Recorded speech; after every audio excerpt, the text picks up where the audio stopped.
We begin our second hour with rapid developments on the ground in Afghanistan as we await soon to hear from the State Department. An update expected past the hour after yesterday's press briefing turned tense. We saw it here. I'm Sandra Smith in New York. Welcome. Thanks for joining us. This is America Reports. Sandra, good to see you. I'm Trace Gallagher in for John Roberts. No doubt reporters will again press hard for answers on how the Biden administration plans to help the thousands of Americans stranded at this hour.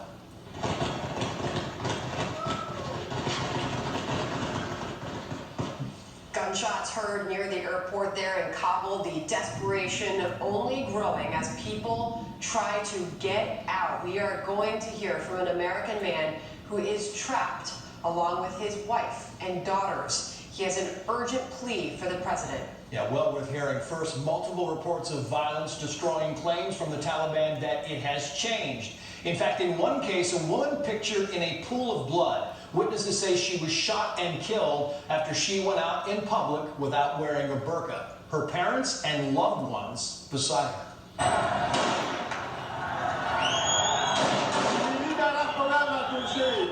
Gunfire also erupting after protesters there took down the Taliban flag and unfurled a flag of Afghanistan. Militants shooting at the crowd, with one person reported killed and others hurt. Major newspapers now reporting the intel community warned President Biden Afghanistan could easily fall, even as he told Americans the Taliban would not take control. And for his part, not a word today from President Biden on the crisis, not even from the press secretary.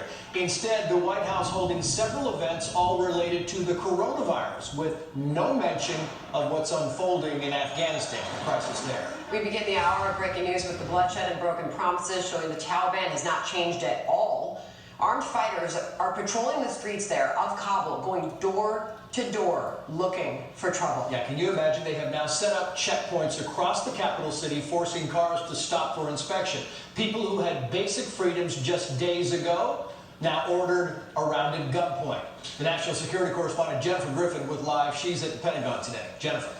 Trace, Defense Secretary Lloyd Austin and General Mark Milley, the chairman of the Joint Chiefs, met with the president at the White House this morning.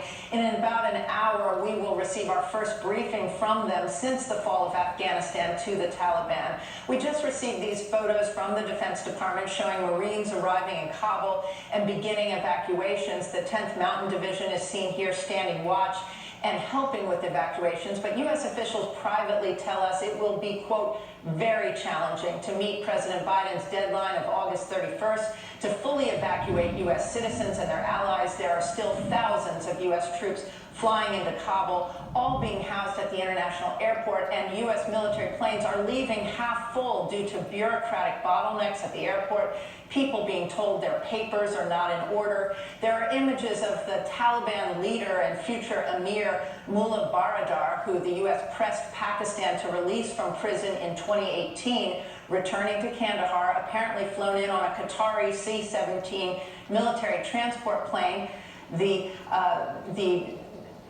Now I'm told he will be making his way shortly to Kabul. Then there are the thousands of American citizens who remain stuck in Kabul on the other side of a Taliban cordon, cut off from the airport and safe passage out of the country.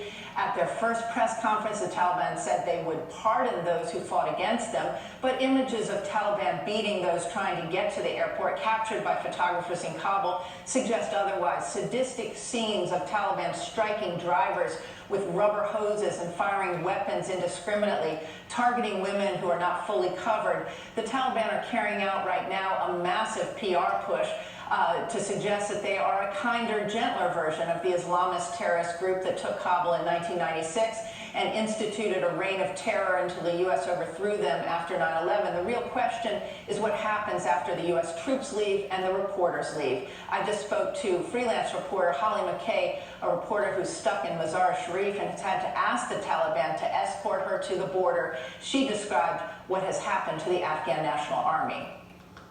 There are a lot of abandoned tanks and abandoned U.S. equipment. And the other thing I thought was interesting, I saw a lot of Taliban actually wearing the ANA military uniforms. I think they'd just been abandoned and they picked them up and thought that it looks like good camos.